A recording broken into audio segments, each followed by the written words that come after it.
किसी गांव में किसी भक्त की व्यक्तिगत व्यथा को किसी चमत्कार के माध्यम से सुलझा देने पर बाबा या गुरुनुमा व्यक्ति को हम अवतार या भगवान बना देते हैं, जबकि ये सब कहानियाँ प्रमाणित भी नहीं है।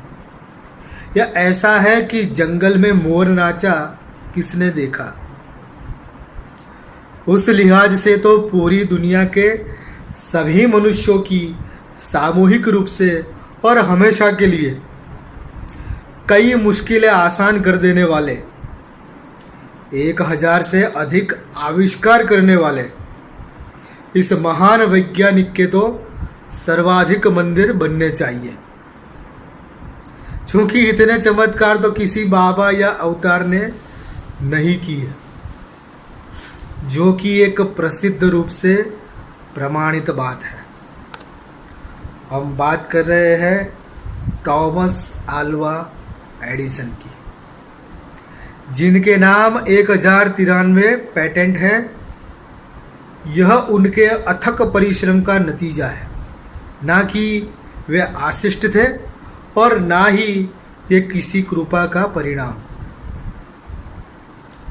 टॉमस आल्वा एडिसन का जन्म 11 फरवरी सन 1847 के दिन हुआ तथा उनकी मृत्यु 18 अक्टूबर सन 1931 के दिन यूनाइटेड स्टेट्स में हुई। एडिसन एक अमेरिकी शोधक एवं उद्योगपति थे तथा फोनोग्राफ, मोशन पिक्चर कैमरा तथा टिकाऊ ऐसे बिजली के बल्ब एवं जीवन व्यवहार में उपयोगी अनेक उपकरणों के सर्जक के रूप में सुप्रसिद्ध है। आइए जानते हैं उनके कुछ विचार। पहला सूत्र है, देह का प्रधान कार्य दिमाग का वहन करना है, अर्थात शरीर का मुख्य कार्य दिमाग का सहयोग करना है। इसे यूं समझे कि दिमाग देह का केंद्र है तथा देह दिमाग का ही विस्तृत रूप है। पूरा देह ही एक तरीके से दिमाग है। चेता तंत्र के रूप में दिमाग पूरे शरीर में फैला हुआ है। सूत्र 2, इस युग के धर्म की बात आती है तो मैं कहता हूं कि यह बिल्कुल ही कृत्रिम है। यह एक ढकोसला है। धर्म का अर्थ नैतिकता होता है। धर्म का अर्थ नैतिकता होता है तो उसका विरोध कोई नहीं कर सकता। एथिक्स के रूप में रिलीजन एक आदर्श देता है, लेकिन अलौकिकता या आध्यात्मिकता के रूप में कोई भी सच्चा वैज्ञानिक धर्म का स्वीकार नहीं कर सकता। सूत्र 3, प्रतिभा संपन्न व्यक्ति में 1% प्रेरणा एवं 99% मेहनत होती है। थॉमस एडिसन को बचपन में अपने प्रयोग जारी रखने के लिए पैसों की बहुत ज़रूरत थी। कहा जाता है कि पैसे कमाने के लिए उन्होंने ट्रेन में अखबार और सब्जी भी बेचे थे। एक और बात उनके बारे में प्रसिद्ध है कि सन 1879 से 1900 तक ही एडिसन अपनी सारी प्रमुख खोजें कर चुके थे और वह एक वैज्ञानिक के साथ साथ एक अमीर व्यापारी भी बन चुके थे। अपनी बुद्धि को धन में रूपांतरित करने वाले इस वैज्ञानिक से हमें बड़ी प्रेरणा मिलती है। सूत्र 4, मैं विफल नहीं हुआ। मैंने 10,000 रास्ते खोजे जो कारगर सिद्ध नहीं हुए। एडिसन बल्ब बनाने में 10,000 बार से अधिक बार असफल हुए, जिस पर उन्होंने यह कहा था, यह बड़ा प्रसिद्ध वचन है।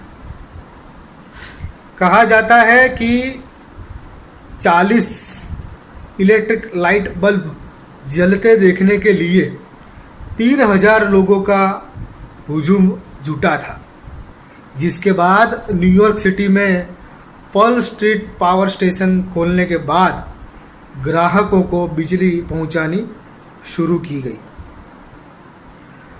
सूत्र 5, उत्तम चिंतन क्रिया एकांत में हुई है, अधमतम फसादों के दौर में।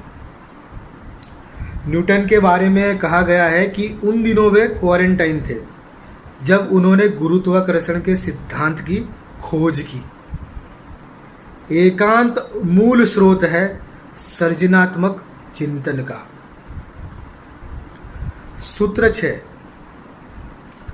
मैंने कुछ भी आकस्मिक रूप से नहीं किया और ना ही मेरी कोई खोज आकस्मिक रूप से आविष्कृत हुई है। उनका सृजन काम करके हुआ है। कहा जाता है कि एडिसन ने अपनी पहली प्रयोगशाला सिर्फ 10 साल की आयु में ही बना ली थी। उनकी मां ने उन्हें एक ऐसी पुस्तक दी थी जिसमें कई सारे रासायनिक प्रयोग दिए हुए थे।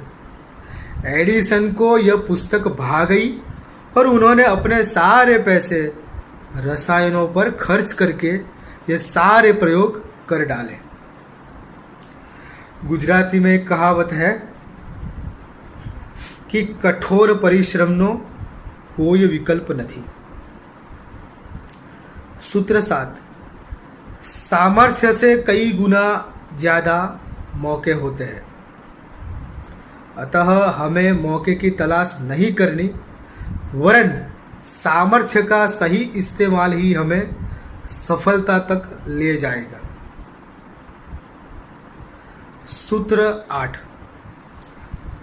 जहां आखिरी इंसान छोड़ देता है वहां से मैं शुरुआत करता हूं।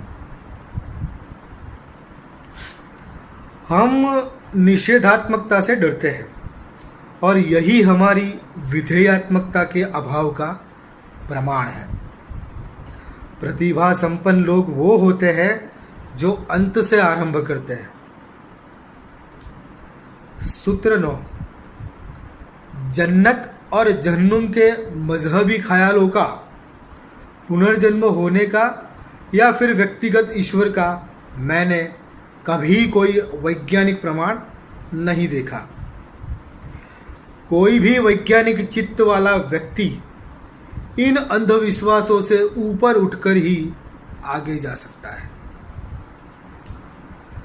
सूत्र 10, मैं आत्मा की अमरता को नहीं मान सकता। जैसे न्यूयॉर्क शहर व्यक्तियों का एक समूह है, वैसे मैं कोशों का एक समूह हूं। क्या न्यूयॉर्क सिटी स्वर्ग में जा सकती है? नहीं। प्रकृति ने हम सबको निर्मित किया है। यह कुदरत ने किया है, ना कि किसी धर्म के खुदा ने। सभी वैज्ञानिक एवं सारे दार्शनिक हमें यह बुनियादी सत्य बतलाते आए हैं और स्पष्ट रूप से उन सब ने ऐसी अलौकिक आध्यात्मिक मान्यताओं को पूरी तरह से खंडन किया है। अलौकिक परम तत्व नहीं, वरन कुदरत ही अंतिम सत्य है और उसके छिपे रहस्यों को खोजना विज्ञान का कार्य है। यह दिमाग से होता है, व्यक्तिगत अनुभूतियों से नहीं।